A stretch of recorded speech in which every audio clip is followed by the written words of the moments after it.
3절에서 6절 말씀 보겠습니다. 마태복음 15장 3절에서 6절입니다. 대답하여 이르시되 너희는 어찌하여 너희의 전통으로 하나님의 계명을 범하느냐. 하나님이 이르셨으되 내 부모를 공경하라 하시고 또 아버지나 어머니를 비방하는 자는 반드시 죽임을 당하리라 하셨거늘 너희는 이제 누구든지 아버지에게나 어머니에게 말하기를 내가 드려 유익하게 할 것이 하나님께 드림이 되었다고 하기만 하면 그 부모를 공경할 것이 없다 하여 너희의 전통으로 하나님의 말씀을 폐하는도다. 아멘. 말씀 제목은 성경인가 전통인가 라는 말씀입니다. 성경인가 전통인가 라는 말씀입니다. 한국 교회도 어느덧 이제 선교 100년은 진작이 넘었고요. 이제 거의 130년 가까이 되는 세월이 됐습니다. 또 한국 교회 안에 100년 넘은 교회가 생각보다 많고요. 또 저희 모교회도 한 60년 이상 되는 교회가 됐으니까 생각해보면 이제 짧다면 짧지만 또 좀 길다면 길다 할 수 있을 만큼 교회마다 그들만의 전통이 생깁니다. 교회가 쇠퇴할 때 가장 큰 특징 중에 하나는 하나님의 놀라운 은혜 가운데 교회가 시작되고 그리고 거기에서 이제 하나님의 놀라운 부흥의 역사가 있습니다. 그러다가 그 부흥의 역사가 지나가고 난 다음에 그 열매를 혹은 그 부흥회 때 있었던 그 놀라운 하나님의 그 유업을 그 후세대가 어느 정도 누립니다. 누리고 가다가 그 전세대가 있었던 하나님의 놀라운 역사를 그들이 읽기 시작합니다. 읽기 시작하면서 그 전 세대가 남겼던 그 유산들을 일종의 전통으로 바꾸기 시작합니다. 그 전통으로 바꾸기 시작하면서 그것이 이제 뿌리를 내리기 시작하면 일종의 전통이 끌고 나가는 교회가 되어버립니다. 어떤 집단이든 하나님의 놀라운 역사가 있어요. 교회도 마찬가지고. 그러다가 하나님의 다양한 역사가 있다가 이게 일종의 조직화되면 하나님이 부으셨던 강력한 그 역사와 은혜가 사라지기 시작합니다. 그런데 또 한면에는 그 반대편을 들여다보면 이걸 이제 그 신학적인 용어로는 안정화로 가는 거예요. 안정화 단계로 갑니다. 여기 하나님의 놀라운 은혜가 또 있으면 괜찮은데 그게 되지 않으면 이 안정화가 일종의 이제는 뭐가 되냐면 일종의 조직이 되는 거예요. 이게 이제 교단이 되기도 하고 어떤 전통이 있는 교회의 모습을 갖게 됩니다. 이 모든 것들은 어떤 면에서는 자연스러운 거예요. 왜 그러냐면 조나단 에드워드 목사님의 대각성 운동이라는 표현은 좀 그렇고요. 어쨌든 그런 것들 웨슬리 목사님도 마찬가지고 그 이후에 여파로 감리교가 나오고 그 다음에 강력한 하나님 놀라운 은혜 가운데 교단들이 등장을 합니다. 또 수복음도 마찬가지죠. 수복음이 한국에 들어올 때는 한국 전쟁 이후에 들어와요. 전후에 들어와서 어쨌든 공과가 있습니다. 오늘 공을 좀 말할 텐데요. 과보다는 한국교회에 어쨌든 하나님의 뜨거운 성령의 역사가 분명하게 있었고 실제로 그런 일들이 일어났습니다. 그리고 그러한 영향력이 80년대 중후반까지 강하게 영향을 끼쳤지만 이후에 조직화되고 그리고 좀 더 이제 큰 교단화되기 시작하면 그런 하나님의 역사가 어떻게 되어지느냐? 사라지기 시작해요. 그럼 왜 그런 일들이 벌어지냐면 인간의 속성상 마트킨들 목사의 말처럼 어제의 기름 부음과 오늘의 기름 부음과 내일의 기름 부음의 사람들을 들여다보면 하나님의 길을 따라서 하나님의 친밀한 교제를 나누고 항상 늘 새롭게 찾아오신 하나님과의 관계를 가지면서 신앙생활을 하고 그렇게 가면 좋겠는데 인간은 어느 정도 수준까지 뭔가 이루어지면 거기는 안정하려고 그래요. 이 정도면 된 것 같아 라는 생각을 마음에 합니다. 그리고 사람들도 똑같이 그렇게 반응하고, 그리고 또 세월이 바뀌어요. 시대가 바뀌어요. 사람이 바뀌어요. 그러면서 자꾸만 그 신앙이 하나님의 말씀, 변함없는 하나님의 말씀에 의해서 가기보다는 세상에 발맞추기 시작하면 조직화되고, 그 소위 말하는 전통을 따라가게 됩니다. 오늘 바리새인 말을 할 텐데요. 바리새인과 사두개인 말을 좀 할 텐데, 사두개인들은 사독의 후손들입니다. 그러니까 여러분 성경에 사독이 언제 등장해요? 다윗과 솔로몬 시대에 등장합니다. 근데 우리가 그 위를 좀 더 올라가시면 고라의 반역 들어보셨죠? 고라가 누구에게 반역을 해요? 모세에게 반역을 일으킵니다. 고라의 후손이 사독이에요. 후의 후손. 그러니까 고라 일당을 하나님이 얼마나 화가 나셨으면 그들을 불러 살려서 죽여버립니다. 그러고 난 다음에 그들의 후손들은 조용히 잠잠히 있었어요. 하나님이 다 죽인 거 아니에요. 그러니까 하나님은 막 진취할 때 연좌제 하듯이 막 다 죽이시는 분은 아니에요. 그런데 그들 후손들이 있다가 후에 이스라엘이 영적으로 타락하기 시작합니다. 그러니까 아론의 후손들, 제사장들이 급격하게 타락을 해요. 그러니까 하나님께서 누구를 세우냐면 고라의 자손들 중에 사독이라는 인물이 있는데 그들을 뭐로 세우느냐? 제사장으로 세웁니다. 제사장. 그러니까 그들이 제사장이 되면서 이제 그 하나님 편에 서요. 철저하게 그들이. 하나님 편에 서서 그 시대에 진정한 하나님의 사람으로서 그 제사장 후손으로서 사역을 잘 감당해 나옵니다. 그러니까 정말 하나님이 인정했습니까? 그리고 이제 마지막 영원한 대제사장이신 예수 그리스도께서 오실 것에 대해서 주님이 이제 계시하시죠. 근데 그 사독의 후손들이 잘 그렇게 하나님 편에 서서 정말 잘했어요. 잘 해나갔단 말이에요. 잘 해나갔는데 그들이 똑같은 거예요. 그 조상들이 가졌던 신실한 신앙, 하나님과의 친밀한 교제, 하나님 말고 사랑하는 신앙의 본질 가운데 있던 그들이 누구 편에 서느냐면 이제는 세상에 물들기 시작해요. 그 대표적인 게 헬라 문화입니다. 헬라 문화. 그러니까 이 사람들은 다 지식인들이에요. 그러니까 이스라엘이 알렉산더 대왕 때 이제 지배를 당합니다. 페르시아 지배를 당하다가 알렉산더 대왕이 지배를 당합니다. 그러면서 거기에 급격하게 헬라화돼요. 그리스화된단 말이에요. 그러면서 그들 가운데 뭐가 생기냐면 부활도 믿지 않고 영혼도 믿지 않는, 그러니까 일종의 전형적인 그러니까 인본주의자가 되는 것이고, 그러나 그들이 갖고 있는 종교적인 기득권을 놓을 수 없던 게 종교적인 기득권을 놓아버리면 무슨 일이 벌어요? 먹고 살 수가 없잖아요. 그러니까 그들이 대제사장이라고 하는 그 자리를 꿰찹니다. 그게 사두개인들이에요.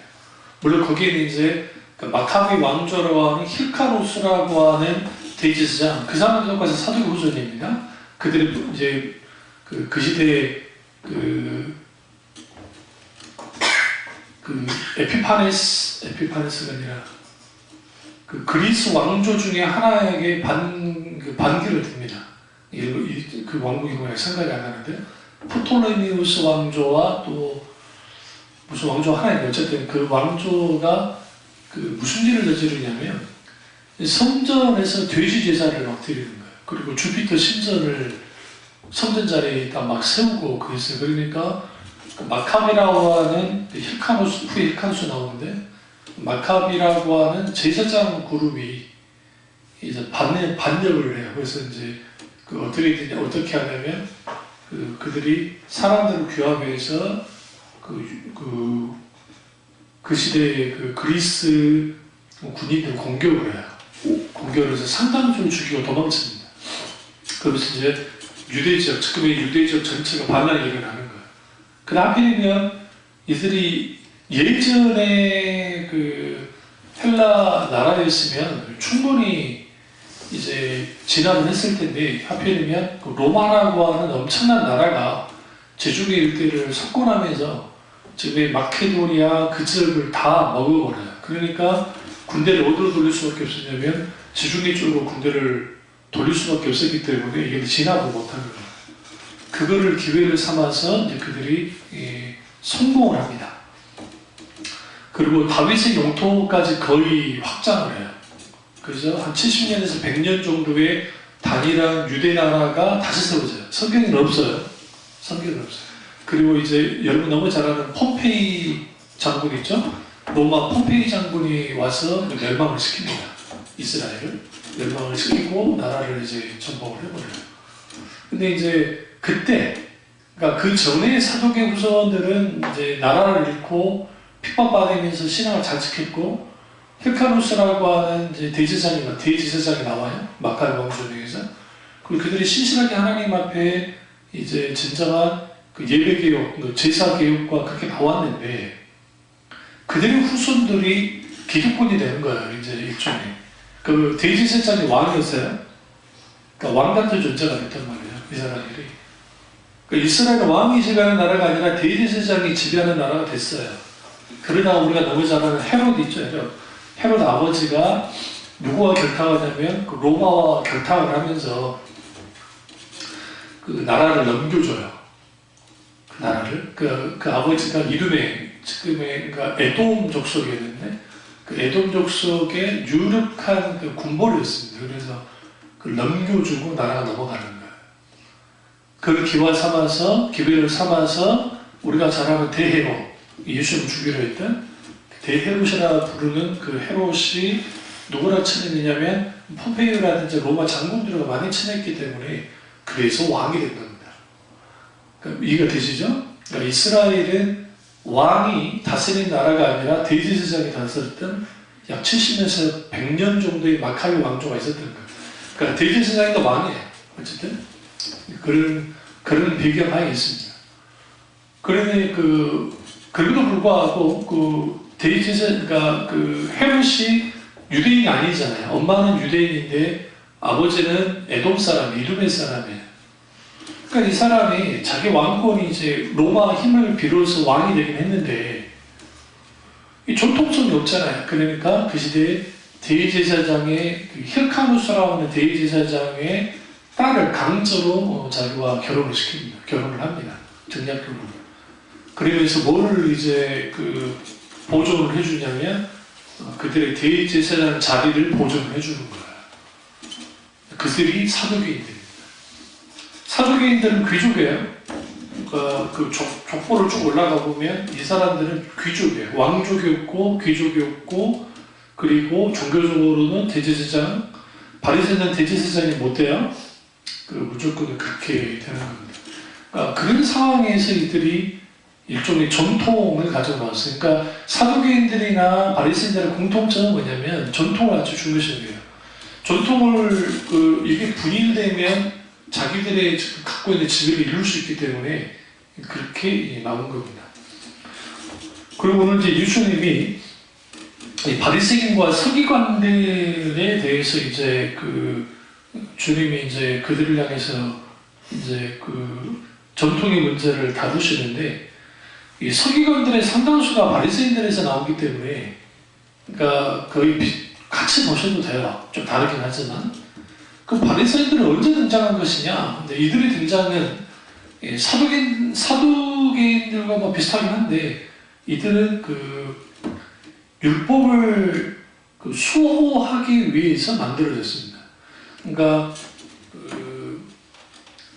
헬라 왕조 프토르무 바이오스는 이집트를 지배하고 시리아, 이스라엘, 지금 현재 터키 그 지역을 왕조 이름 갑자기 생각이 안 나는데 어쨌든 안티오크가 아니라 어쨌든 그들이 철저하게 율법을 파괴시키고 막 하니까 반장으로 나온 게 바리새인들이에요. 바리새인들. 그리고 좀 더 올라가면 이제 그들의 전통을 좀 더 올라가면 이제 어디까지 올라가냐면 BC 586년에 우리가 잘 아는 남유다가 멸망을 해요. 바벨론에 의해서. 그리고 유대로 이제 잡혀가잖아요. 그 유대가 아니라 바빌론으로 잡혀가잖아요. 그때 이제 유대인, 그러니까 유다 지파를 중심으로 해서 신앙 공동체가 만들어져요. 나머지는 다 동화돼버리고 소수의 여러 지파 사람들이 어디에 참여하냐면 이제 그 유다 지파 안에 들어옵니다. 그들의 뿌리는 거기로부터 나와요. 그 대표적인 사람들은 여러분 잘 아는 에스라, 그 다음에 느헤미야 후에 느헤미야, 에스라, 뭐 학계, 스가랴 이런 사람들이 그 야외 공동체 그런 신앙 공동체 안에 있던 사람들이에요. 그들의 후손이 바리새인이에요. 그러니까 그들의 후손이 바리새인이에요. 그러니까 여러분 바리새인의 뿌리로 쭉 올라가면 나쁘지 않아요. 아주 건전하고 정말 하나님 편에 섰던 사람들인데 이들이 뭐만 가지고 나왔냐면 선배들의 전통만 가지고 나온 거예요. 신앙의 본질에서 떠나서. 그리고 바리새인들이 무슨 일까지 저지르냐면 성경에 나오지 않는데요. 예수님이 마태복음 24장 예언을 합니다. 뭐라고 예언하냐면 예루살렘이 돌 하나도 남기지 않고 무너지리라는 예언을 해요. 하고 예수님이 이제 후에 십자가 못 박아 돌아가지고 순천하신다고. 그러면서 그 일이 성취돼요. 그게 언제 성취되느냐? 예수님이 그 부활하시고 승천하신 다음에 약 40년 후에 AD 70년에서 73년경에 로마 티토스 왕 그 장군이 그 아버지 베스파냐 그 장군과 함께 와서 유대를 공격하면 3년 동안 공격을 합니다. 그러면서 예루살렘을 멸망시켜요. 근데 그것을 촉발시켰던 사람들이 누구냐면 바리새인들이에요. 그 바리새인들이 AD 68년경에 반란을 일으킵니다. 68년, 67년. 그게 가능했던 이유는 로마가 황제가 여러 명이에요. 군몰들이 나와가지고 지들끼리 싸우냐 내전을 치르느라고 여기도 황제 힘만 있으면 지가 황제라 황제야. 그런 상태에서 그 유력한 베스파냐라고 하는 황제가 뭘 하냐면 이제 그때 장군이었죠. 그 사람이 유대를 지나바로 왔다가 로마에서 급히 불러요. 이 사람을. 너무 지금 로마가 안 좋으니까 내전을 좀 네가 진압을 해라. 그래서 이 사람이 군대를 끌고 가서 로마 전체를 진압을 해서 황제가 됩니다. 그런 상황에서 그 아들 디도라고 하는 티투스라고 하는데 그 사람이 계속 3년 동안 이제 이스라엘을 공격을 해요. 그 결국 멸망을 합니다. 그리고 이제 혹시 성지순례를 가게 되면 그 마사다에서 최후의 학자였던 사람들도 바리새파 사람들이에요. 그러니까 그 최후의 학자였던 사람들, 그 바리새파 사람들인데 그 바리새파 사람들이 지금까지 이어져요. 그게 누구냐면 메아시아림, 지금의 그 예루살렘의 유대 지구에 들어가면 검은 옷 입고 검은 모자 쓰고 있는 사람들이 있어요. 그 사람들이 바리새파예요. 그러니까 그 바리새파는 지금까지 내려와요. 사두개파는 사라졌어요. 성전이 무너짐과 동시에 사라지고 에스네파라고 하는 그 공동체, 그러니까 세례관이 있었던 그런 공동체로 사라지고 그 다음에 헤롯당이라고 하는, 여러분 헤롯당은 누구냐면 헤롯파예요. 헤롯파. 우리로 말하면 구구주의자들, 헤롯한테 아부하는 사람들, 친로마, 그러니까 친일파랑 똑같은 사람들, 그 사람들은 당연히 나라가 사라져가는 다음에 없어졌고, 그 다음에 그 셀로파, 그 젤롯이라는데 젤롯이라는 뜻은 당금을 주고 당금을 품은 자라는 뜻이에요. 이게 뭐냐면 요요하는 사람들. 이 사람들은 이제 좌파야, 완전 좌파, 극좌파. 근데 이 사람과 바리새인과는 좀 다르긴 한데, 결이 다르긴 한데, 유대 반란을 일으킬 때 이 사람들도 같이 동참했어요. 이 사람들 나라 독립을 위해서 있던 사람들이니까. 그래서 그들이 전체가 다 몰살을 당합니다. 로마에 의해서. 그래서 거의 끝장이 났지만 그 바리새파들이 도망쳤죠. 흩어지고 도망치면서 세계 각국으로 막 흩어지면서 이제 그 사람들이 뭐였냐면 현재 그 메아샤이름이라고 하는 그 극단적인 좀 유대주의자들이 이제 나오는데 지금의 바리새인들 이 사람들은 지금 현재 무슨 짓을 저지르냐면 암살해요. 그 라빈 총리 이스라엘 라빈 총리를 암살했던 집단이 메아샤이름 쪽이에요. 자기는 아니라고 발표하지만 극우주의자들 이들이 뿌리가 누구냐? 바리새인입니다. 측근이 잘못도 바리새인들이고. 그래서 그러는데 여기서 제가 무슨 말씀드리려고 하냐면 전통에 의해서 신앙이 쭉 내려가는 게 이렇게 무서워요. 그러니까 우리 생각에 신앙의 본질과 하나님과 친밀한 교제를 나누며 매 순간순간 그렇게 신앙생활을 유지하는 게 정상이지만 인간은 기본적으로 신앙 전통이라는 것을 가지고 그게 카톨릭도 똑같으니까요. 전통이에요. 카톨릭은 전통이 성경 위에 있어요. 그러니까 그 전통을 계속적으로 가져가면 이제 무슨 일이 벌어지냐면 영향력은 계속 가요. 왜? 자녀가. 그러니까 이슬람이 여러분 생각할 때 이슬람 종교 자체가 그렇게 매력적이어서 사람들이 이렇게 많은 게 아니에요. 솔직히 말씀드리면 뭐 코란이 어쩌고 저쩌고 한다 할지라도 거기는 태어나면 무조건 이슬람이에요. 아니면 끝장이 나기 때문에. 그러니까 싫어도 무슬림이고 좋아도 무슬림이에요. 애를 쪽쪽 나니까 많아져요. 지금 여러분 유럽에 무슬림이 얼마나 될 것 같으세요? 여러분 생각할 때. 수천만 명. 프랑스가 알제리를 지배했잖아요. 알제리가 무슬림 국가였기 때문에 거기에 있는 무슬림들이 다 넘어와가지고 지금 시리아 내전 때문에 엄청난 사람들이 독일에 어디다 다 넘어왔죠. 다 무슬림이에요. 그러니까 그 지역에 있는 유럽인들이 무슨 생각을 했냐면 이러다가는 터번 쓰고 터번이 아니라 여자들이 쓰는 거 있죠. 그런 거 쓰면서 이러다가는 이 나라가 유럽 전체가 무슬림화 되겠다고 생각하는 거예요. 그러나 동유럽은 아직도 카톨릭세가 굉장히 강합니다. 보수적으로. 그러니까 거기는 다 막아버렸어요. 모든 게. 여자도 마찬가지로. 나머지는 다 그렇게 되는 거죠. 그러니까 그럼 왜 그러냐? 그들의 신앙 전통은 이거예요. 그 전통을 따르지 않으면 그 사회에서 살 수가 없어요.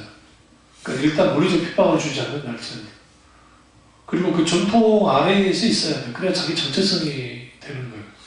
그러니까 개종을 하고 싶어도 목숨을 걸고 개종을 해야 돼요. 이 비슷한 게 힌두교도 똑같아요. 힌두교 집단 내에서 살지 않으면 상관없어요. 그냥 외국에서는 개종이 가능해요. 실제로 있었던 일이에요. 그 힌두교 분인데 미국의 유명한 대학에서 이제 박사까지 받고 그런 분이에요. 그리고 실제로 교수 자리까지 이제 다 주겠다 했는데 자기는 자기 나라 기독교로 개종했습니다. 그래서 이제 자기 나라 가서 선교해야겠다 했는데 누구한테 죽었냐? 가족한테 죽었어요. 가족한테. 그러니까 예수 믿는 이유 하나 때문에. 그럼 왜 죽이냐? 물론 그런 명백히 인도 법에는 불법이에요. 그 사람 처벌받지만 안 된다는 거죠. 자기들의 소위 전통 혹은 신앙 전통 그런 것에 안 되면 죽이는 거죠. 이런 게 더 강한 데 어디냐면 바리새파예요. 바리새파는 그런 게 없어요. 서기관도 마찬가지고요. 그럼 이들이 오늘 본문 말씀 보시면 이제 15장 1절 보시면 예루살렘으로부터 예수께 나왔다는 게 아주 중요합니다. 예루살렘은 유대 종교, 야훼 종교의 아주 큰 중심지입니다. 왜 내려왔느냐? 이거는 예수님의 이란 이 문제들, 그러니까 소위 말해 예수님을 뭔가 탁탁 풀어가지고 약점을 잡아가지고 예수님을 죽이려는 목적으로, 공격하는 목적으로 내려온 거예요. 하필이면 제자들이 멸발산에 지나가다가 손 씻지도 않고 음식 먹고 막 밀을 막 까먹고 막 여러 일들을 저지르니까 더더군다나 먹을 때 손 씻지 않고 밥을 먹으니까 이제 그 문제를 삼은 거고. 우리 눈에는 사소하게 보일 수 있어요. 손 하나 씻지 않는 게 뭐가 문제가 된다. 이스라엘에 있어서는 손 씻는 문제, 이건 아주 중요해요. 여러분 혹시 뉴스나 그런 데를 보시면 무슬림들이 모스크에 자기들 사원에 기도하라고 할 때 어떻게 하는 거야? 우리 옛날에 학교 다닐 때 우리 수도 쭉 늘어진 수도 생각나시죠? 학교도 요즘에는 그런 거 없는 것 같은데 있으면 거기에서 막 씻듯이 거기에서 손발, 귀, 발이 다 씻어요. 그러니까 늘 뭐 갖고 다니냐면 수건을 가지고 다녀요. 그래서 그걸 다 닦고 다 한 다음에 그리고 모스크로 들어가요. 우리 교육 들어올 때 그렇게 하라면 난리가 날 거예요. 안 그런가요? 진짜 난리가 날 거예요. 그러니까 당연히 그 모스크에는 의자가 있을 수가 없어요. 그러니까 우리처럼 뭐예요? 이렇게 방바닥처럼 이렇게 쭉 되어 있단 말이에요. 그 사람들이 카페트가 있는데 거기서 앉아가지고 거기서 이제 막 하는 겁니다. 만약에 손발을 씻지 않고 들어간다? 못 들어가요. 못 들어가요. 막아요. 왜? 그 전통이니까. 이게 뭐에서 나온 거냐면 정결례에서 나온 건데 레위기 여러분 탈탈 틀어보세요. 그러니까 레위기 쭉 보세요. 이런 정결례가 없어요. 그러니까 음식 먹을 때 손 씻지 않은 게 율법을 범한 것이라는 게 없다고요. 그러면 여기서 장로의 전통이 뭔지를 먼저 좀 말씀드리고 가겠습니다. 장로의 전통이라는 것은 이거예요. 통상 율법이 613가지 조문으로 되어 있다고 그래요. 그러나 실제로 성경을 쭉 보시면 613가지라고 볼 수가 없는 게 그렇게 그러니까 뭐 어거지로 맞추면 모를까 이건 아니고 613가지 율법의 조문이 있다고 주장하는 것은 어디서 주장하는 거냐면 그 정통 그 유대주의자들 그 사람들 학자들이 그렇게 주장하는 것 뿐이에요. 그러나 히브리 원전을 딱 들여다봐도 613가지일 수가 없는 게 어떤 학자는 모자란다고 말을 해요. 그럼 왜 613가지냐? 613가지가 그들에게 있어서는 아주 종교적으로 아주 중요한 의미가 있으니까 그래요. 그러니까 완전 무결한 율법이라는 의미를 갖고 있어요. 이런 걸 이제 강단에서 목사님들이 뭐 614가지 율법의 조문이 있는데 뭐 그런데 그건 그대로 그냥 그러니까 말씀을 깊이 연구하지 않는 상태에서 나온 것이고 실제는 그렇지 않습니다. 근데 이제 이 613가지 있다 합시다. 어쨌든 그들 주장처럼 613가지 조문이 있는데 이게 하나라도 공격당하면 안 돼요. 변질되면 안 돼요. 그러니까 이제 우리가 이제 그러다 보니까 이제 한참 핍박을 받을 시기에 그 율법과 핍박을 받을 시기에 그러니까 BC 200년에서 300년 사이에 이제 무슨 일이 벌어지냐면 그때 바리새파들이 율법을 이르달까는 자칫 잘못하면 헬라 그리스의 이런 그 화려한 문명과 로마 뭐 그런 게 들어오기 시작하니까 그런 것에 의해서 율법이 변질될 수 있으니까 이걸 지켜야 되겠다는 생각하는 거예요, 사람들이. 그러니까 처음에 의도는 좋은 거예요. 그래서 엄청난 조문을 만들어낸 거예요. 조문을. 그러니까 성경에도 없는 조문들을 미리미리 만들어 놓은 거예요. 미리미리 만들어요. 만들어서 뭐 하느냐? 이제는 그것이 침범당하지 않도록 했는데 그 조문이 학자들마다 다른데 적게는 4만 개, 많게는 7만 개에서 8만 개가 된다는 거예요. 구체적인 조문들이, 내용들이. 그 중에 하나가 이거예요. 장로의 그 전통에서 손 씻는 문제. 왜 손 씻는 문제를 그러느냐? 정결법에 의해서 그때는 손을 씻어야 성경에 손 씻는 교리가 나와요. 뭐 더러운 거 만들었을 때 목욕을 하고 그 다음에 어느 일정 기간 동안 혼자 있다가 그러면 정결이 되면 그때 되어지는 것이. 이게 전통이라는 거예요. 이게 장로의 유전 혹은 장로의 전통이에요. 성경에서는.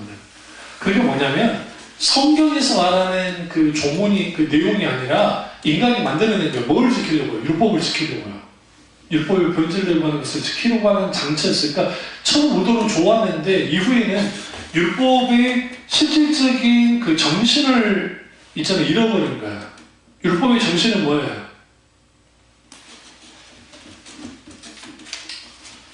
마태복음 가보죠. 마태복음 5장, 일단 5장 가보죠. 5장 보시면 17절과 18절까지 적어볼게요. 내가 율법이나 선지자를 피하러 온 줄 생각하지 말라. 피하러 온 것이 아니요 완전하게 하려 함이라. 진실로 여기노니 천지가 없어지기 전에는 율법의 1.1도 결코 없어지지 아니하고 다 이루리라. 주님이 율법을 이루기 위해서 오셨어요. 완전히. 그러면서 그 산상수훈에서 예수님이 쭉 말씀하십니다. 그래서 6장 쭉 가보시면 그러면서 이거죠. 그 황금률에 대한 말씀을 하세요. 황금률. 이게 6장이 아닌가? 대접하는 자는 대접을 받을 것이라는 말씀을 하세요. 저는 못 찾겠는데. 어쨌든 이후에 이때 이제 뭘 하냐면 대접받고 하자는 자는 대접을 하라는 말씀합니다. 이 말씀이 우리 생각할 때 이게 크게 별거 아닐까라 생각할지 모르는데 실제로는 그렇지 않습니다. 왜냐하면 율법의 정신 속에서는 두 가지, 그러니까 크게 두 가지를 다음에 찾아봤으면 좋겠어요. 들어보세요. 그럼 두 가지를 볼 수 있는 게 뭐냐면 하나는 하나님 헤세드, 율법의 정신 안에는 헤세드, 하나님의 국률. 그러니까 하나님의 사랑, 하나님을 향한 사랑이에요. 사랑. 어떤 사랑? 마음과 뜻과 힘을 다해 뜻을 다해 하나님을 사랑하는 것, 그것이 율법의 정신 속에 들어가 있다. 그 다음에 이웃을 너무같이 사랑하는 것, 섬김, 그러한 것이 율법 정신 속에, 신명기에서 말하는 그 율법의 실질적인 정신 속에 들어가 있는 거예요. 그 율법은 무엇을 해요? 사람에게 그들이 가지고 있는 죄를 드러내도록 하잖아요. 그리고 자기가 하나님 앞에 아무것도 아닌 것을 인식하고 알고 하나님만을 의지하도록 하는 게, 하나님만을 바라보고 살아가도록 하는 게 율법이 하는 일들이에요. 7장 보세요. 7장 12절. 그러므로 무엇이든지 남에게 대접을 받고자 하는데 너희도 남을 대접하라. 이것이 율법이요 선지자니라. 이걸 이제 황금률이라는 표현을 써요. 7장에서. 그러면 이거는 무슨 말이냐면 앞쪽을 딱 보셔야 돼요. 이 말씀이 어떤 의미인지. 구하라, 찾으라, 두드리라 하면 열릴 거라고 쭉 말씀하세요. 그러면서 너희가 자녀에게 악한 자라 할지라도 좋은 것을 주지 않냐. 하나님께 구하는 자는 하나님이 좋은 걸 주신다. 그러므로 하잖아요. 그러면 앞에 있는 말씀과 이 말씀에 지금 연결이 되어 있는 거예요. 갑자기 그냥 누가 그냥 대접하는 게 그게 율법이어 선지자다는 단순한 차원의 것이 아니고 여기서 보면 그러니까 하나님께 구할 때, 그 하나님이 마땅히 아버지시니까 우리가 구할 때 좋은 것을 주신다. 그런 건 아니냐. 그러므로 모든 남에게 대접받고자 하는 대로 너희도 남을 대접하라 하면서 율법의 정신을 철저하게 뭐를 향하냐면 나를 향하는 것이 아니라 상대방에 대한 존중과 그 다음에 그 섬김과 그 국민 배품이 있다는 거예요. 근데 오늘 본문에 있는 이 15장에 있는 바리새인과 서기관들은 이러한 율법의 정신으로부터 벗어나겠어요. 그러면 뭘 하고 있느냐? 그들은 지금 하고 있는 게 다른 게 아니라 말 그대로 장로의 율전 혹은 장로의 전통만을 추구했단 말이에요. 이런 게 한국교회도 굉장히 많아요. 요즘 조금 많이 깨지긴 했죠.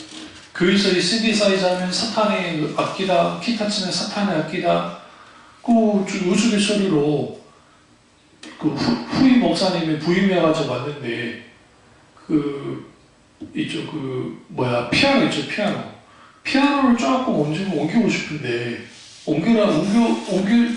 좀 옮깁시다 하니까 장로님들이 볼 때 적응하면 안 된다 그랬거든요. 그래서 목사님이 어떻게 머리를 썼냐면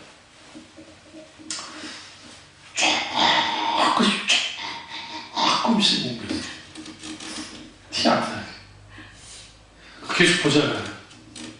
그렇게 목사님이 이제 목회를 좀 어느 정도 좀 하면서 이제 목회하니까 그 다음에 이제 장로님들 좀 옮겨도 될까요? 그때는 좀 많이 옮기긴 했는데 조금씩 옮기고. 저기 피아노 하나 옮기는 것도 그거 문제잖아요. 그뿐 아니에요. 예를 들어 대신방 기간이라든지 기타 그런 기간들 그 기간 안에 안 하면 또 문제를 삼기도 하고 자기들만의 만들어놓은 전통들을 더 우선시해요. 대표적인 게 한국교회 팽배에 있는 주일 낮예배는 통성기도 하면 안 되고 주일 낮예배는 복음성가 하면 안 되고 주일 낮 예배는 뭐만 해야 된다? 찬송가만 불러야 된다. 그런 말이 어디 있어요, 성경에?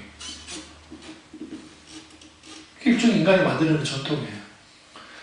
주일 낮에 찬송가를 부르든 뭐 어떤 찬양가, 경배와 찬양을 하든, 응? 그게 중요한 게 아니라 거기에 무엇을 담고 하느냐가 중요해요.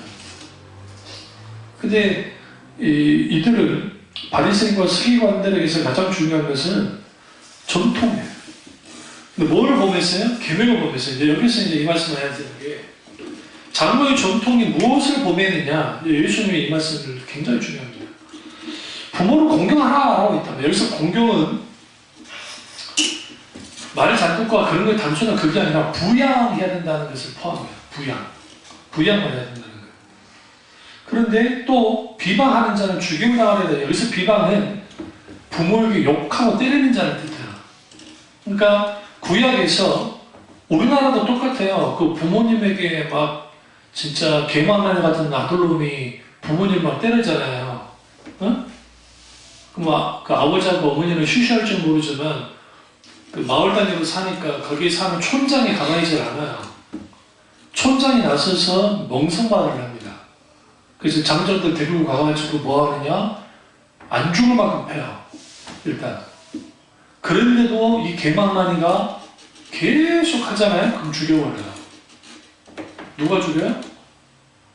그 사람들이 죽여요. 그럼 사또가 그거 가지고 막 무죄사느냐? 그렇지 않으니까 그러니까 사또에게 넘기긴 하겠지만 그래도 그게 굉장히 강해요. 유교 문화가 있었기 때문에 부모가 많이 그런다면 가만두지 않았던 거예요. 이스라엘도 똑같아요. 이스라엘도. 원래 이스라엘 전통 가운데 그러니까 성경에 부모에게 데리고 하는 자를 어떻게 이제 해라 했느냐? 아주 참 무서울 정도로 하는 게 뭐냐면 피해를 저지른 자식 새끼들은 잡아다가 뚫고 결박을 시키고 그 벼랑으로 데리고 올라가. 그러니까 그 높은 그 바위산 같은 데 올라가서 거기다 말뚝을 박고 거기다 묶어놓고 세입하게 되는 거예요. 이 세입하게 되란 말은 무슨 말이냐면 먹을 그 물도 주지 않고 물도 주지 않고 먹을 음식도 주지 않고 거기서 말라 비틀어지게 가만히 놔둬요. 죽을 때까지. 그러난 다음에 까마귀 있죠. 혹은 새가 와서 눈을 쪼아서 온몸을 쪼아 먹게 해라라고 성경에 되어 있어요. 이게 무서운 겁니다. 이게 엄청나게 무서운 거예요. 왜 성경에 하나님께서 거기 내용이 나와요. 잘 보시면. 왜 하나님이 이 정도로 분노하셨냐면 육신의 부모는 하나님 대신이라는 걸 갖고 있었어요. 그러니까 하나님 공경하는 사람은 육신의 부모를 공경하고 육신의 부모를 공경하는 사람은 하나님을 공경하는 게 마땅하다. 그래서 성경에 부모 공경을 하나님 공경과 동일시했어요. 성경에서.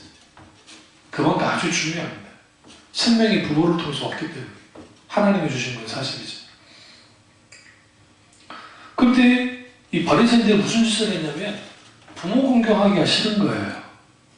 그러니까 5절에 보시면 누구든지 아버지에게나 어머니에게 말하기를 내가 드려 유익하게 될 것이 하나님께 드림이 되었다고 하기만 하면 이걸 이제 헬라어로 코르반 하이라는 거예요. 이게 하나님께 드림이 됐다. 그러면 부모 공경하지 않아도 된다는 거죠. 근데 이 코르반 하이라는 게 없어요. 어디에? 율법이 없어요. 계명이 없는 거라. 그럼 뭐냐? 전통이라고. 전통. 그러니까 장로 유죄는 뭘 위해서 만들어졌다고요? 율법을 지키기 위해서 만들어졌다 했잖아요. 그런데 그 자기들이 만들어낸 전통 속에서 그 짓을 하는 거예요. 그 짓을. 그게 코르반 하입니다.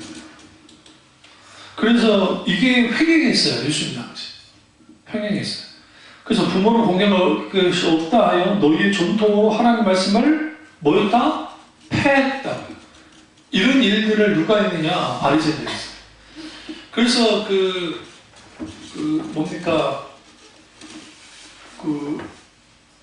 안식일 날 5일 가고 10일 걸어가는 거 문제삼촌 그게 어디 있어요? 성경에? 없어요. 그들이 만들어낸 거예요.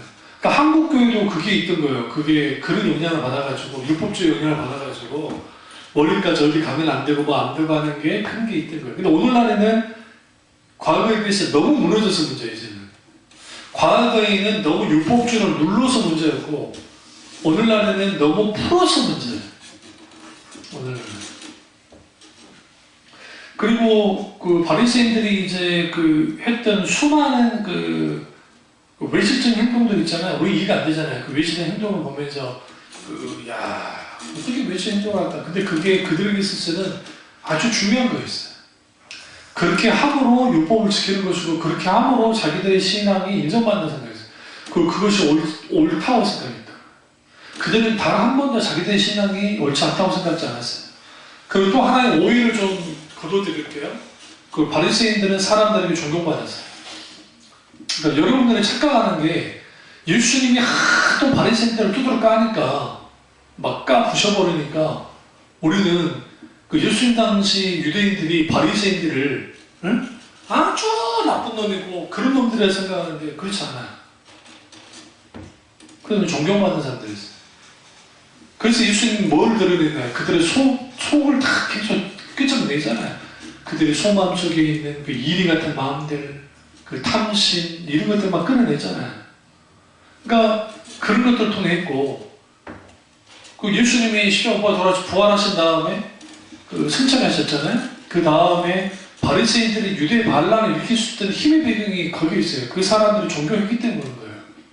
영향력이 있었기 때문에 바리새파는 소수이긴 하지만 유대 전체가 반란에 뛰어들 만큼 했고, 물론 이 바리새인들이 얼마나 잔인했냐면 반란을 일으킬 때 일으키기 직전에 그 로마 군인들도 해치지만 일단 누구부터 죽였냐면 사두개인들 그 데이트 제사장 사두개인들 팔을 다 죽였어요. 헤롯 땅 먼저 다 죽이고 기록에 보면 예루살렘 시내가 그러니까 예루살렘 전적이 그 피가 강같이 흘렀다. 닥치는 대로 다 죽였기 때문에. 그럼 로마 군인들 마찬가지 다 죽여. 헤롯 땅 다 죽였어요. 막 다 죽여버렸다. 그래서 여러분 그 무슬림들 있잖아요. 자기들은 평화의 종교다 그러는데 그 무슬림이든 유대교든 그것도 그 율법주의에 딱 묶여있는 사람들은 다 과격해요. 과격할 수밖에 없는 게 그들을 이끄는 신조가 율법이기 때문에요. 율법의 성향은 아주 공격적입니다. 율법주의. 그 공격적이기 때문에 그들은 행동을 해요. 그리고 그 이슬람 그 경전 코란이나 그런 거 보시면 결국은 칼을 들게 만들어요. 자기는 아니라고 그러죠. 자기는 평화의 종교, 그러니까 방송 나와가지고 무슨 평화의 종교 어쩌고 그러는데 그 코란 내용들을 좀 보시면 아주 위험성이 있어요. 그게. 그러니까 경계해야 돼요. 기독교인들은. 단순히 종교로서 경계한다는 표현이 아니라 그들이 갖고 있는 그 유도교든 이슬람이든 어떤 것이든 율법주의 안에 있는 모든 종교들은 과격할 수밖에 없어요. 그러니까 사도 바울이 변화되기 전에 그렇게 과격하게 나온 거예요. 그 사람이. 그러니까 그런 것처럼 오늘날 우리가 성경인가 전통인가에서 가장 중요한 것은 성경인데 너무나 많은 사람들이 그 전통을 따라가게 됩니다. 그러니까 이상한 짓을 하는 거예요. 과거에 요즘은 성미를 잘 하지도 않지만 교회마다 성미를 이제 헌금을 하잖아요. 요즘 헌금을 해요. 성미헌금을 따로 하는데 그 성미를 갖다 쭉 담아요. 그러면 자기들이 성미 같은 거 모아가지고 십자가를 끄는 거예요. 그때 십자가를 끄는 거예요. 이거 누가 있냐? 권사님들이 좋아했어요. 십자가 끄는 거. 이게 뭐예요, 이게? 이 교육교에서 있을 수 없는 일이에요. 카톨릭은 이제 이해를 하겠어요. 거룩한 거니까, 성비니까, 십자가를 걷고. 이런 것들이 일종의 기린식으로 해서 은혜 받았으니까, 예전에 한동안 우리 교회에 있었던 그 사람이 이상한 교회에 영향을 받아가지고, 지가 그렇게 했더니 무슨 쌀이 들어오고 했다나? 그걸 내 밑에서 배웠음에도 불구하고 이상한 말을 하는. 그게 마치 신앙인 것처럼. 그게 뭐냐? 미신이에요. 소위 잘못된 전통 속에서 들어온 거예요. 그러니까 교회 안에 들어와 있는 잘못된 전통 속에 있는 것들이 생각보다 많아요. 그 대표적인 게 일종의 우리나라 지금 문제 아들에게 물려줘가지고 큰 문제인 통합식 교회 하나 있잖아요. 그 목사님이 목회하는 그 교회가 특별 새벽 기도를 하면 그것을 통해서 하나님의 복을 주고 문제 해결해 주고 안 되는 일이 없고 하나님은 거기서 복에 복을 주신다고. 이게 처음 시작할 땐 신선하게 했을지 모르지만 갈수록 이게 전통화됐고 이게 고쳐가 돼서 마치 그게 뚝딱하고 엄청난 하나님의 역사를 주는 것처럼. 교회 안에 들어와 있는 거 그게 있지 않습니까? 과거에 어느 기도원 가면 응답이 잘 된다더라. 안 들어보셨어요? 어느 기도원은 능력이 많이 나타난다더라. 그 장소를 신성화시켜요. 기독교는 장소를 신성화시키지 않아요, 절대로. 굉장히 중요해요. 그러니까 어느 기도원 가면 거기에 엄청난 은혜가 나타나고 또 어느 기도 자리에 가서 그 기도 자리에서 기도하면 어떤 역사가 나타나고 이건 일종의 누군가의 체험을 통해서 나왔겠죠. 그런데 이게 일종의 구조주문 전통화돼서 카톨릭이 그래서 자기들의 전통 속에 만들어내는 성지가 많은 거예요. 성지가. 응? 그러니까 이런 것들. 그리고 이단들이 주로 하는 거지만 김계화가 할렐루야 김계화가 뭐 포천에 있는 할렐루야 기도원에서 그 우물이 나왔는데 그게 막 생수고 그 물을 마시면 막 병이 고침을 받고 그 목사라는 인간들이 가가지고 거기서 생수 뜯어먹고 하면서 병 고침 받았다고 그러고 있고 하나님은 그런 식으로 역사하지 않아요. 아니 물론 베데스다 연못 그러니까 그거 똑같은 거예요. 베데스다 연못에 물이 동했을 때 가장 먼저 들어가면 병 고침 받았다. 그럼 그걸 왜 성경에 기록했을까요? 진짜 그게 일어났으니까 그렇게 한 걸까요? 그건 착각이에요. 예수님 당시 유대인들이 얼마나 미신에 빠져야 되지? 그럼 우리가 그걸 어떻게 해야 되냐면 베데스다 연못이 있는 곳이 치유의 여신이 세워진 곳이에요. 그러니까 회랑이 있었어요. 회랑이 뭐냐면 건물은 건물인데 기둥만 여러 개 있는 건물들이 저걸 회랑이라고 해요. 근데 그 회랑 건물이 제가 알기로는 3개인가 4개가 어마어마한 큰 건물이 있고 그 안에 베데스다 연못이 있었단 말이에요. 근데 거기에 그 여신, 치유의 여신이 있는 곳이에요. 버젓이. 그게 뭐의 잔재냐면 그리스하고 로마의 잔재예요. 그런데 그게 하필이면 예루살렘 성전 옆에 있어요. 가까이 있다고요. 그러니까 바리새인들이 진짜 하나님을 사랑하고 하나님을 뜨겁게 했다면 그걸 뜨겁게 부셨을 거예요. 근데 먼저 로마 군인들이 못하겠으면 그렇겠지만 어쨌든 그러면 사람들이 잘 생각해보세요.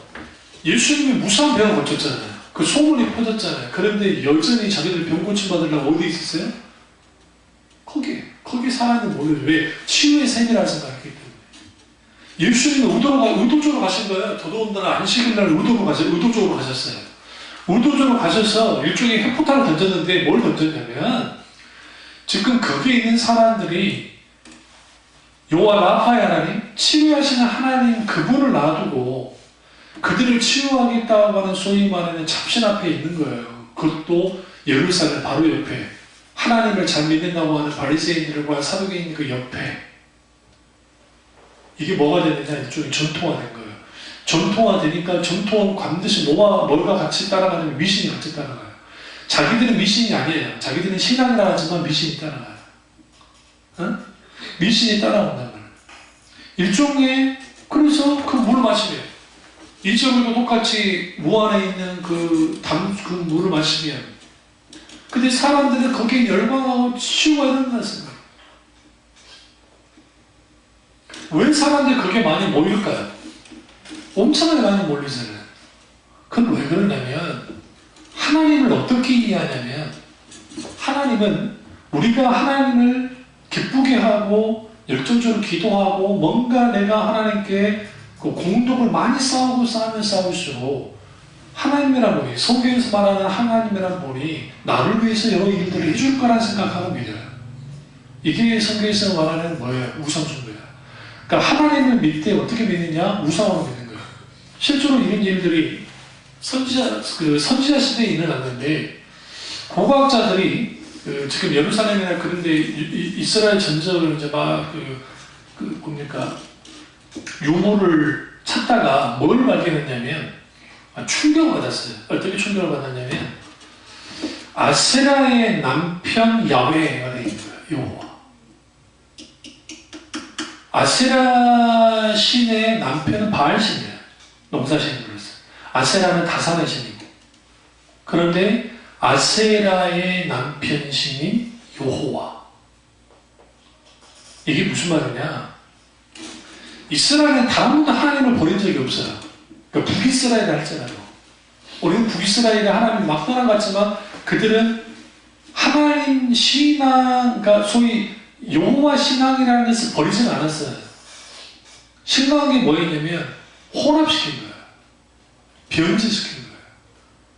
그러니까 성경에 하나님께서 뭐라고 하냐, 예레미야나 이사야나 그들을 보시면 하나님을 어떻게 만들어내냐면 바알처럼, 금송아지처럼, 우상처럼 만들어요. 근데 이게 뭐와 결합이 되냐면 그들의 신앙 전통과 결합이 돼요. 그리고 성경을 왜곡시켜서 같이 나와요. 이게 일종의 신앙 형태가 돼요. 그러니까 바리새인들도 성경 해요. 그리고 전통이 같이 결합을 시켜요. 그게 만들어서 나오는 거예요. 그러니까 우리가 지금 하나님을 믿는다고 하지만 자칫 뭐냐면 성경에서 말하는 하나님이 아니라 내가 원하는 하나님을 믿을 수도 있고, 내가 만들어낸 하나님을 믿을 수도 있고, 그 교회마다 어떤 그 분위기들 있잖아요. 그 말도 안 되는 신앙의 분위기들을 만들어 놓고 그 안에서 그렇게 되어지면 그렇게 해서 하나님의 놀라운 역사를 경험하고 살아있는 하나님을 경험할 수 있다고 말하시는 거예요. 이게 전통이에요. 왜곡된 전통신앙. 그래서 한국교회 금식 기도하면 금식 기도 뭐 하면 막 모든 병이 고침받고 모든 문제가 해결이 되고 한다는 그런 게 있었잖아요. 성경에는 금식 기도에 대해서 분명하게 허용하고 또 귀하다 생각해요. 그러면 금식 기도의 실질적인 의미는 뭐냐면, 내가 음식을 끊었다는 것은 내가 하나님 앞에 죽기를 가고 있다는 거잖아요, 일단. 그리고 나는 죽어지고 이제는 하나님이 나를 살려주셔야 됩니다라는 겁니다. 다시 말하면 하나님을 향한 절대 항복의 의미가 금식 기도예요. 근데 한국교회 요즘에는 이제 거의 뭐 그렇지 않지만 과거에 70년도, 80년도, 90년도까지 금식기도 열풍이 한국교회에 늘 있었습니다. 그걸 만들어낸 분이 두 분이 계시는데, 대표적인 현신의 목사님하고 최하신 목사님이에요. 최하신 목사님. 그래서 최하신 목사님이 그 금식기도의 능력이라는 책도 막 써가지고 히트를 쳤습니다. 그때 인용했던 말씀이 뭐냐면, 금식이 모든 결박을 푼다라는 말씀이에요. 제가 그 본문이 잘 생각이 나서 지금 못 찾겠는데, 근데 그 말씀을 잘 보시면 그게 아로스인가 어딘가 나왔을 텐데, 근데 거기서 말하는 그 금식으로 모든 결박을 푼다 할 때의 그 말씀은 우리가 생각하는 쫄쫄 굶는 그 금식을 말하는 게 아니에요. 그러니까 아까 물론 그 금식은 맞는데, 거기서 말하는 금식은 그 모든 결박을 푼다 할 때 그것은 소위 말하는 우리의 문제를 푸는 게 아니고, 거기서 뭐가 나오냐면 가난한 자, 억울한 자, 눌린 자를 푼다는 거예요. 성경을 쭉 보시면 그 문장을 쭉 보시면 구절 하나 딱 띄워가지고 금식이 모든 결박을 푼다는 식으로 해가지고 그걸 책을 갖다 그렇게 써졌겠다고요. 그러니까 그 책에 영향을 받던 사람들이 금식북이 나는 거예요. 금식하면 모든 결과를 풀 수 있다. 그러나 아모스가 말하는 그 금식은 뭐냐면, 우리가 금식하면 뭐가 남아요? 음식이 남죠. 그러잖아요. 그런 돈을 거기서 구제 금식이 돼요. 우리가 구제 금식을 통해서 뭐 하느냐? 헐벗고 굶주린 자들의 이런 눌림으로부터, 억압으로부터 그들을 벗어나게 할 수 있다. 그럼 좀 더 한 발 더 나가요. 아모스가 어떻게 나가냐면, 결국은 이 소위 말하는 막 노예된 자, 그리고 누구에게 억압당하는 자, 그들을 풀어주는 것이 참된 금식이다. 하나님이 그걸 원한다. 그러니까 성경 한 구절을 가지고 금식이 이런 결박을 푼다 그러면은 그렇게 돼요. 이게 일종의 잘못된 신앙 전통이에요. 카톨릭은 넘쳐나. 너무 많아서 할 말이 없어. 너무 많기 때문에. 예? 여러분 카톨릭 가보면 아무 성당에 가보시고 주보를 딱 그들이 갖고 있는 주보를 보세요. 모든 날이 축이래요. 축일. 얼마나 많은지. 병 고치는 무슨 성인, 문제 해결되는 성인, 기념주간, 무슨 주간.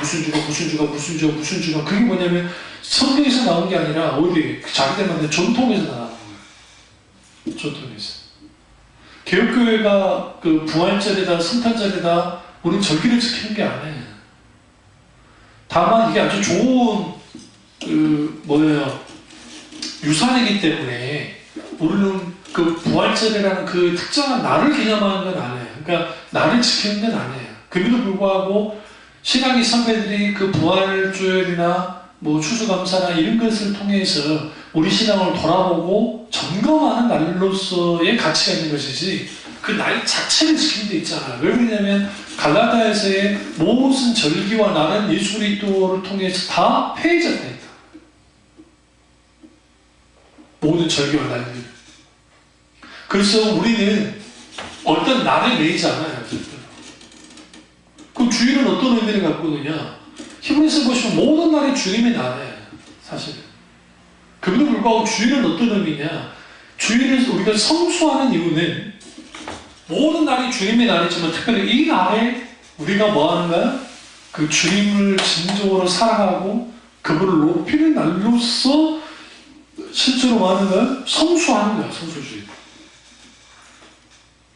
그러니까 주일 자체를 지키는 게 아니에요. 사실은. 왜? 날들은 다 성취됐기 때문에. 그러니까 히브리서 기자는 한 방 더 나아가서 모든 날은 주님의 날로서 주일이에요. 모든 날이.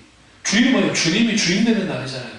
내 생애 전체에 하나님이 주인 되는 날로서 사는 건 마땅하지만 인간이 연약하기 때문에 그리고 안식일의 전통과 그리고 부활의 전통이라는 그 두 전통 속에서 결국은 우리는 뭐 하는 거야? 하나님 그분을 기꺼이 내 시간을 내어드리고 예배하는 날로서 우리가 주일을 성수하는 거죠. 더 가치 있어요, 사실. 그러니까 누구예요? 무슬림들이나 유대인들은 절대적이잖아요. 안식일은 날 자체가. 그러니까 예수님이 뭐라고 하셨나요? 안식일은 사람을 위해서 있는 것이고 안식일의 주는 안식일의 주인은 그러니까 안식일에도 내가 주인이라 했잖아요. 주님이. 그러니까 이 안식일도 주님이 주인이다 라는 표현 속에서 결국은 우리가 뭘 하셔야 되냐면 실제로 날의 주인은 하나님이죠. 왜? 생명을 주님이 주셨기 때문에. 그러면 일주일에 한 번씩 쉰다는 것은 하나의 창조의 원리에 합당하고 첫 번째. 두 번째는 그 날이 반드시 하나님을 향한 노동의 날이. 다시 말하면 또 다른 점. 나머지 날은 나를 내가 먹고 살고 물론 하나님 영광을 살지만 그런 날로서 살았다 한다면 주일은 이제는 주님을 향한 노동의 날이 되는 거예요. 일종의 신성한 노동. 그게 예배 행위예요. 예배 행위. 그 예배를 통해서 아버지께 영광을 드리는 거죠. 그 예배 속에서 참된 안식을 누리고. 그러니까 주일날 교회 안 나가면 벌받아 보다 더 이게 무서운 거예요. 더 가치 있는 거예요. 왜 그러냐면 주일날 예배 안 드리면 벌받고 주일날 그 천국 간증한다는 구암흑의 집사가 요즘도 막 돌아다니시던데 남편이랑 사업 잘 돼가지고 주일 성수하고 가다가 거기서 교통사고 났다가 죽을 뻔하다가 천국을 경험하고 와서 이제 막 여기서 주일 성수하는데 벌받고 11조 안 하면 하나님의 놀라운 엄청난 복을 받고 하면서 막 그런 집회를 하고 돌아다녀요. 그건 이제 전형적인 율법주의야. 그리고 거기에 기복주의와 그리고 자연스럽게 흘러나오는 인간들을 향한 기복주의가 막 들어가 있는데 근데 그런 분들이 그런 걸 가지고 왜 그렇게 할 수 있냐면 그 주일의 날의 개념이 그러니까 주일 신학 혹은 주일 성수가 뭔지를 모르는 거야. 그러니까 얼마나 답답했으면 김남정 목사님이 주일 성수와 관련된 소름을 느꼈어요. 쭉 읽어보면 한국교회의 그 모습이 기가 찬 것이에요. 왜 그러느냐? 일종의 전통이 앞서니까 그 율법의 전통 어떤 그 주일이라고 하는 전통을 하나 만들어 놓고 그 안에 사람들이 하는데 그러다 보니까 마지못해서 교회를 나오거나 찝찝해서 교회를 나오거나 괜찮다. 오늘날의 세대는 그런 거 쫓아가지 않으니까 문제지만 그러다 보니까 갈수록 뭐가 약화되느냐? 주일 성수에 대한 개념이 약화되기 시작해요. 왜? 예배 가운데 살아서 역사하신 하나님을 만나지 못하니까 그런 일이 벌어집니다. 이처럼 우리가 보다 더 성경의 전통인가에 살아서 당연히 성경에 서야 됩니다. 그러나 아무리 성경에 서도 인간은 기본적으로 변질될 가능성을 갖고 있어요. 타락한 모습 가운데. 매 순간순간 말씀을 분별하고 돌이켜야 됩니다. 이를 통해서 성경을 중심으로 굳건히 서는 교우들 되시기를 주님으로 축원합니다. 기도하겠습니다. 기도하실 때 오늘 이 말씀